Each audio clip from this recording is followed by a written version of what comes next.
ಕಾಂಗ್ರೆಸ್ನಲ್ಲಿ ಎಲ್ಲವೂ ಸರಿಯಿಲ್ಲ, ರಾಜೀನಾಮೆಯ ಪರ್ವದ ಬೆಂಕಿ ಎದ್ದಿದೆ.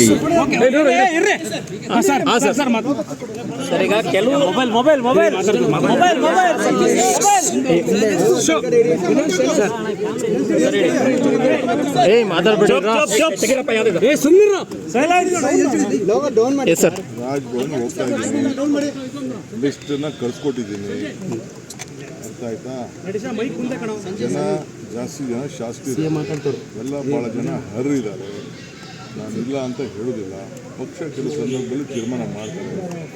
ಈಗ ನನ್ನನ್ನು ಕೂಡ 2004ರಲ್ಲಿ ಮಂತ್ರಿಗಿರಿ ನನ್ನೇ ತಗೊಳ್ಳಿಲ್ಲ. ಸಿದ್ದರಾಮಯ್ಯ ಸರ್ಕಾರದಲ್ಲೂ ನನ್ನ ಸ್ಟಾರ್ಟಿಂಗಲ್ಲಿ ತೆಗೆದುಕೊಂಡಿರಲಿಲ್ಲ. ನಾವು ತಾಳ್ಮೆಯಿಂದ ಇದ್ದದಕ್ಕೆ ಈ ಸ್ಥಾನದಲ್ಲಿ ನಾನು ಕೂತಿದ್ದೀನಿ. ಎಲ್ಲರಿಗೂ ರಿಕ್ವೆಸ್ಟ್ ಮಾಡ್ತೀನಿ, ತಾಳ್ಮೆಯಿಂದ ಇರಬೇಕು. ಎಲ್ಲರಿಗೂ ಒಂದಲ್ಲ ಒಂದು ಅವಕಾಶಗಳು ನಾವು ಕ್ರಿಯೇಟ್ ಮಾಡ್ತೀವಿ. ದಯವಿಟ್ಟು ತಾಳ್ಮೆಯಿಂದ ಎಲ್ಲರಿಗೂ ಇರಬೇಕು. ಕಾಸು ಕೊಡ್ರಿ ಅಂತ ಕೇಳ್ತಾ ಇದ್ದೀನಿ. ನಾನು ದುಡಿದಿದ್ದೀನಿ ಪಕ್ಷಕ್ಕೋಸ್ಕರ, ಯಾವತ್ತೂ ಪಕ್ಷಕ್ಕೆ ದ್ರೋಹ ಮಾಡಿಲ್ಲ. ಶಿವಮೊಗ್ಗ ಜಿಲ್ಲೆಯಲ್ಲಿ MP ಎಲೆಕ್ಷನಲ್ಲಿ ಭದ್ರಾವತಿ ಕ್ಷೇತ್ರದಿಂದ ಯಾವಾಗಲೂ ಲೀಡ್ ಕೊಡಿಸ್ತಾ ಇದ್ದೀನಿ. ಭದ್ರಾವತಿ ಕ್ಷೇತ್ರದಲ್ಲಿ ಪಕ್ಷ ಇಲ್ಲ, ಅಲ್ಲಿ ವ್ಯಕ್ತಿಗತವಾಗಿದೆ.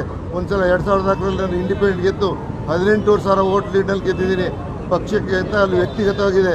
ಆದರೆ ಇವ್ರು ಏನು ತಿಳ್ಕೊಂಡಿದ್ದಾರೆ, ನಮ್ಮ ಪಕ್ಷನೇ ಇವ್ರು ಗೆಲ್ಲಿಸೋದೇ ತಿಳ್ಕೊಂಡಿದ್ದಾರೆ. ಅದು ಭಾಳ ತಪ್ಪು. ಇವತ್ತು ನಮ್ಮಂಥ ಒಳ್ಳೆ ಪ್ರಾಮಾಣಿಕವಾಗಿರುವಂಥ ವ್ಯಕ್ತಿಗೆ ಕಡೆಗಣಿಸ್ತಾ ಇದ್ದಾರೆ. ಅಂದರೆ ಇನ್ನು ಕಾರ್ಯಕರ್ತರಿಗೆ ಮತ್ತು ಮುಖಂಡರುಗಳಿಗೆ ಬೆನ್ನಿಗೆ ಮೂಗಿ ತುಪ್ಪಾಚ್ತಾರೆ, ಏನೂ ಮಾಡಲ್ಲ ಇವರು. ಹಾಗಾಗಿ ನಾವೆಲ್ಲರೂ ಒಂದು ತೀರ್ಮಾನ ಮಾಡಿ, ಇದು ಎದುರಿಸುವಂಥದ್ದಲ್ಲ, ಪ್ರಾಮಾಣಿಕವಾಗಿ ಹೇಳ್ತಾ ಇದ್ದೀನಿ. ನನಗೆ ನಾಳೆ ನಮ್ಮ ಕಾರ್ಯಕರ್ತರು, ನಮ್ಮ ಮುಖಂಡರುಗಳು, ಮತದಾರ ದೇವರುಗಳು ಭದ್ರಾವತಿ ಕ್ಷೇತ್ರದಲ್ಲಿ ಏನು ಹೇಳ್ತಾರೋ ಆ ತೀರ್ಮಾನಕ್ಕೆ ಬರ್ತೀನಿ. ಅವ್ರು ರಾಜೀನಾಮೆ ಕೊಡೋದ್ರೆ ಕೊಡ್ತೀನಿ, ಅದರಿಗೆ ಮತ್ತೊಂದು ಮಾತಿಲ್ಲ. DK ಶಿವಕುಮಾರ್, ಸಿದ್ದರಾಮಯ್ಯನವರು ಭದ್ರಾವತಿಗೆ ಬಂದಂಥ ಸಂದರ್ಭದಲ್ಲಿ, ಚುನಾವಣೆ ಪ್ರಚಾರದಲ್ಲಿ ಬಂದಂಥ ಸಂದರ್ಭದಲ್ಲಿ ಈ ಬಾರಿ ಸಂಗಮೇಶ್ವರ ಗೆಲ್ಲಿಸಿ ಮಂತ್ರಿ ಮಾಡ್ತೀವಿ ಅಂತೇಳಿ ಇಬ್ಬರು ಬಹಿರಂಗವಾಗಿ ಒಂದು 25,000 ಜನ ಮುಂದೆ ಹೇಳಿದರು. ಇವತ್ತು ಎಲ್ಲಿದೆ ಅದು?